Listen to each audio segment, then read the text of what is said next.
Return of कहानी शुरू करते हैं आज की नई कहानी, जिसकी लेखिका हैं अंशु शर्मा जी।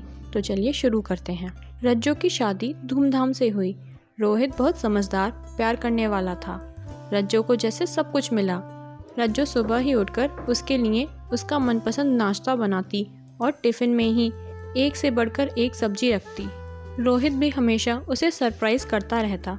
एक साल प्यार भरे रिश्ते में पता ही नहीं चला, पर नज़र लगते देर नहीं लगती। एक एक्सीडेंट और रज्जो की ज़िंदगी पर ग्रहण। रज्जो को ससुराल का साथ नहीं मिला और रज्जो माँ के पास आ गई। रज्जो मुस्कुराना भूल गई। रोहित ने इतना प्यार दिया कि उसकी यादों से निकलना मुश्किल था। रज्जो की दुनिया उजड़ गई। माँ बाबा उसे हंसाते, पर उससे मुस्कुराहट दूर दूर थी। रज्जो माँ की गोद में सिर रखे हुए थी। माँ मेरे साथ ही क्यों? माँ की आंखें आंसुओं से भीगी, उसका साथ देती। रज्जो मेरी बच्ची, खुद को संभाल। बेटी देख, हम तो सारी जिंदगी तेरे साथ नहीं रहेंगे। कोई बच्चा होता तेरी गोद में तो दूसरा साथी भी मिलना बहुत मुश्किल होता। बेटी, मैं और तेरे बाबा सारी रात नहीं सो पाते। हमारी नन्ही सी रज्जो का दुख कैसे बांटें? नहीं नहीं माँ, रोहित की यादों के सहारे मैं काट लूँगी सारी जिंदगी। प्लीज़ माँ, मुझे मजबूर नहीं करो कि मैं कहीं और चली जाऊँ। माँ बाबा समझाते रहे। आखिरकार उन्होंने कहना छोड़ दिया। अच्छा, एक बात मानेगी? मेरी बच्ची, कहीं मन लगा, सहेलियों के जा, आस पड़ोस सहेलियों के पास हो आया कर, कितना बुलाती हैं, मन लगेगा। बेमन से रज्जो मान गई। रोज उसे दुखी देखकर माँ बाबा दुखी हो जाते। अगले दिन बार बार एक सहेली के सोचा हो आऊं। घर से उसके घर तक रज्जो के कानों में शब्द गूंजने लगे।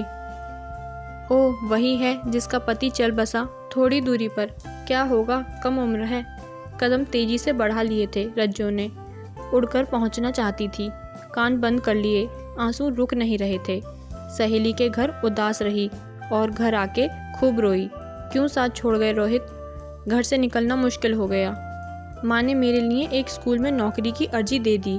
रज्जो को जाना पड़ा और नौकरी काबिलियत पर मिल गई। रज्जो कुछ ना कुछ बच्चों की बातें माँ बाप को सुनाती तो उसका मन खुश हो जाता कि रज्जो को जीने का सहारा मिल गया। रास्ते में कोई आदमी मिल गया और रज्जो ने 2 घड़ी बात कर ली तो सारे मोहल्ले में उसका नाम लेकर तरह तरह की बातें होने लगी। माँ से कहने लगी, कम उम्र है, साल भर हो जाएगा रोहित को गए, रिश्ता ढूंढना शुरू कर दो। विधवा को देर से मिलते हैं रिश्ते, बदनामी होते देर नहीं लगती। माँ ने भी गुस्से में सुना दिया। हमें उस पर विश्वास है, लोग क्या कहेंगे, इस डर से रज्जो को क्या जबरदस्ती किसी से भी ब्याह दूं? जब उसका मन नहीं है तो शादी नहीं करेंगे हम। जब वो दुख से उबर गई तब वो जो सोचेगी हम उसके साथ हैं। सबके मुंह बंद कर देती थी माँ। किसी को हमारी बच्ची के बारे में सोचने की ज़रूरत नहीं। रज्जो भी स्कूल में मन लगाने लगी, पर रोहित उसकी यादों में था। धीरे धीरे साल बीत गए। एक दिन वो स्कूल के बराबर से आ रही थी। वहाँ के बगल में एक छोटी सी 3 साल की बच्ची खेल रही थी। उसकी मुस्कुराहट ने रज्जो को रोक दिया। क्या नाम है? तुतलाती आवाज़ में जवाब मिला। रज्जो हंसी। मीरा बड़ा प्यारा नाम है। ऐसे ही मीरा अपनी दादी के साथ रोज़ गेट पर इंतज़ार करती। रज्जो भी बिना मिले आगे नहीं बढ़ती। वहाँ काम करते माली से पता चला माँ नहीं है, पिता ऑफिस गए हैं। अब तो मीरा के लिए ज़्यादा मोह हो गया। बिना माँ की बच्ची। आज मीरा दिखी नहीं। कुछ देर खड़ी रही रज्जो। 3 दिन बाद भी नहीं देखकर बेताबी बढ़ गई।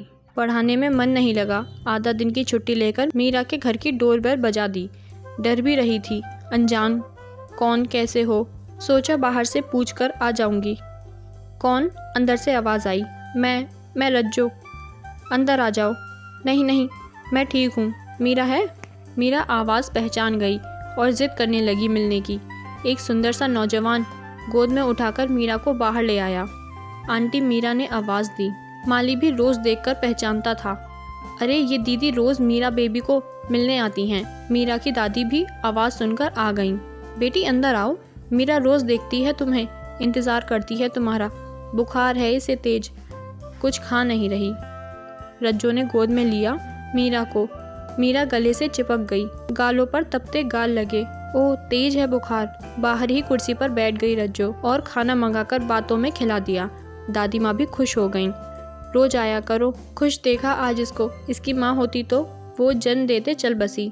अब रोज़ रज्जो मीरा और दादी से स्कूल से आते मिल जाती और बातें भी करती। लोग तरह तरह की बातें बनाने लगे।